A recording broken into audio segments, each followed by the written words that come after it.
اولاد پانے کے لیے روزے رکھنا۔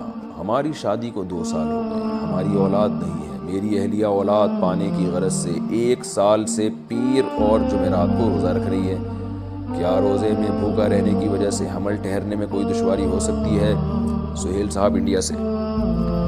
دیکھیں، حمل کا بھوک سے کوئی تعلق نہیں ہے۔ پریگننسی تو روزہ رکھ کے بھی ہو سکتی ہے۔ پیر اور جمعرات کا روزہ تو ویسے ہی سنت عمل ہے، وہ تو ویسے ہی رکھنا چاہیے، اور آپ کی وائف کی یہ نیت ہے کہ شاید اللہ اس کی برکت سے اولاد دے دے، تو اللہ سے امید بھی کی جا سکتی ہے کہ عبادت کر کے جو دعا کی جاتی ہے وہ زیادہ قبول ہوتی ہے۔ حضرت زکریا علیہ السلام محراب میں نماز پڑھ رہے تھے، پھر اللہ سے دعا مانگی کہ ربی لا تذرنی فردا وانت خیر الوارثین، اے اللہ مجھے اکیلا نہ چھوڑ، مجھے اولاد چاہیے، تو بہترین وارث ہے۔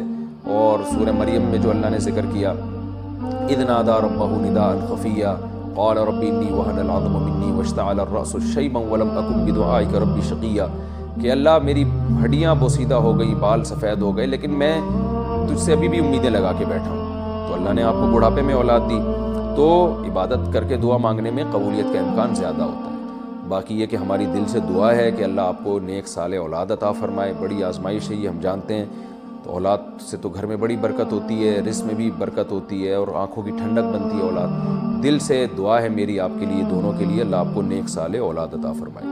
اچھا، اولاد جو آج کل نہیں ہو رہی، آپ کے واقعے سے میں اس کو نہیں جوڑ رہا، ایک جنرلی ایک بات بتا رہا ہوں۔ اولاد نہ ہونے کی ایک بڑی وجہ جو ہمارے معاشرے میں یہ ہے، دیر سے شادی۔ لڑکیوں کی جو عمر ہے نا، وہ جب تھوڑی سی عمر زیادہ ہوتی ہے تو ان میں حمل ٹھہرنے کے چانسز کم ہو جاتے ہیں۔ تو دیر سے شادیوں کا جو ہمارے معاشرے میں ایک رجحان ہے نا، کہ پڑھ لیں، پہلے یہ کر لیں، پھر یہ کر لیں، پھر یہ کر لیں، تو جب شادی ہوتی ہے تو وہ پھر جو ہے نا حمل ٹھہرنے کے چانسز کم ہو جاتے ہیں۔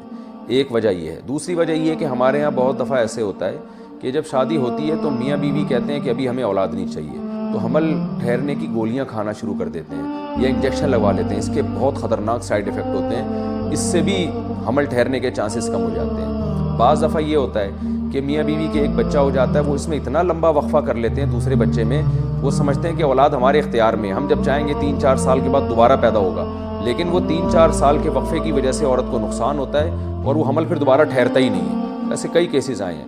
تو اس لیے، اور یہ بھی ایک بات بتاؤں جو ایک کینسر کے بہت بڑے اسپیشلسٹ نے بتائی مجھے، یعنی میں نے ان سے براہ راست سنی ہے، کہ جو دیر سے لڑکیوں کی شادیاں ہو رہی ہیں، یہ بریسٹ کینسر کا بھی ذریعہ ہے۔ آج کل خواتین میں جو بریسٹ کینسر کی بیماری بہت خطرناک پھیل چکی ہے، اس کی ایک وجہ یہ بھی ہے کہ دیر سے شادی۔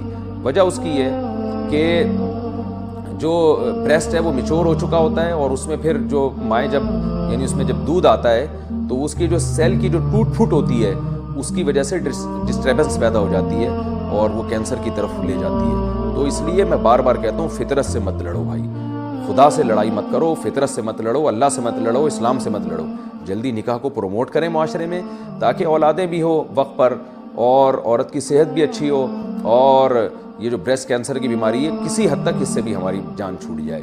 میں یہ نہیں کہہ رہا صرف ایک یہی وجہ ہے، ایک بڑی وجہ یہ بھی ہے دیر سے نکاح۔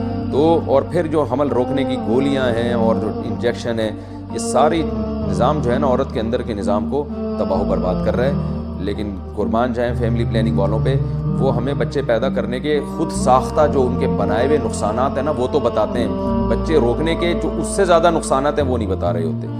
تو یہ بھی ایک شامت اعمال ہے۔ بہرحال یہ میں نے آپ کے لیے نہیں کہا، یہ میں عمومی بات کی ہے، کیونکہ ایک موضوع چل پڑا تھا تو میں نے کہا اس کو میں وضاحت کر دوں۔ میری دل سے دعا ہے اللہ تعالیٰ آپ کو نیک اور صالح اولاد عطا فرمائے۔ بعض دفعہ یعنی اللہ کی طرف سے بھی نہیں ہو رہا ہوتا، جلدی بھی شادی ہو جاتی ہے، میاں بیوی میں کوئی خرابی بھی نہیں ہوتی، نہ انہوں نے حمل روکنے کی کوئی تدبیر اختیار کی ہوتی ہے، پھر بھی نہیں ہو رہی ہوتی اولاد، پھر یہ اللہ کی طرف سے۔